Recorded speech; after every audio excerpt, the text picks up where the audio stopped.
വ്യാപാരി വ്യവസായ സംഘടനകൾക്ക് സമൂഹമായി ചേർന്നു ചെറിയൊരു 50 രൂപ എടുത്തിട്ട് ഇത്രയും വലിയൊരു അവാർഡ് കൊടുക്കുന്നത് വലിയ മാതൃകാപരമാണ്. കാരണം ബന്ധപ്പെട്ട ആൾ മരിക്കുന്നതാ കുടുംബം വലിയൊരു സാമ്പത്തിക പ്രതിസന്ധിക്കുമ്പോൾ ഇങ്ങനത്തുള്ള ചെറിയ സഹായങ്ങൾ എത്തിക്കുക എന്ന് പറയുന്നത് വലിയ കാര്യമാണ്. ഇതൊക്കെ ഗവൺമെൻറ് ഏറ്റെടുക്കേണ്ടതാണ്. ഗവൺമെൻറ് തലങ്ങളിൽ തന്നെ ഗവൺമെൻറ് കൃത്യമായ നികുതി വാങ്ങിച്ച് തിരിച്ചു കൊടുക്കുന്ന ജോലിയാണ് അല്ലേ? GST ആയാലും മറ്റൊക്കെ തിരിച്ചു കൊടുക്കുക എന്നുള്ളതാണ് നമ്മൾ ചെയ്യുന്നത്. തിരിച്ച് സർക്കാരിലേക്ക് അടിക്കുക, ടാക്സ് അടിക്കുക എന്നുള്ളതാണ് നമ്മുടെ പ്രധാനപ്പെട്ട ജോലി. ഇതൊക്കെ ചെയ്തിട്ടും നമുക്ക് വേണ്ടിക്കൊണ്ട് ഗവൺമെൻറ് എന്ത് ചെയ്യുന്നത് വ്യാപാരി വ്യവസായ സംഘടനകൾ ഗവൺമെൻറ്റുകൾ കൊണ്ട് ഈ ഇലക്ട്രോണിക് കാര്യങ്ങൾ ഇൻഷുറൻസ് ഏറ്റെടുക്കുക. കാരണം ശമ്പളം വാങ്ങാതെ സർക്കാരിൻ്റെ ജോലി നികുതി പിടിച്ച് സർക്കാരിലേക്ക് അടിക്കുക.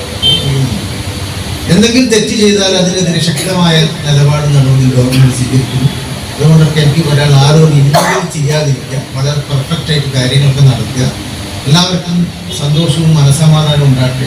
മനസ്സിന് സമാധാനം ഉണ്ടെങ്കിലാണ് സന്തോഷം. മനസ്സിന് സമാധാനം എന്ന് പറയുന്നതാണ് സന്തോഷം, അഭിമാനം ഒക്കെ തന്നെ. മനസ്സിൽ സമാധാനം ഉണ്ടെങ്കിൽ അമിതമായിട്ട് ആഗ്രഹിക്കാതെ മിതമായ ആഗ്രഹം ലക്ഷ്യത്തിലേക്കുള്ള പ്രയാണത്തിൽ എല്ലാവരും അവരുടെ ലക്ഷ്യ കൃത്യബോധം ഉണ്ടായിരിക്കണം. കൃത്യമായ രീതിയിൽ നടത്തണം.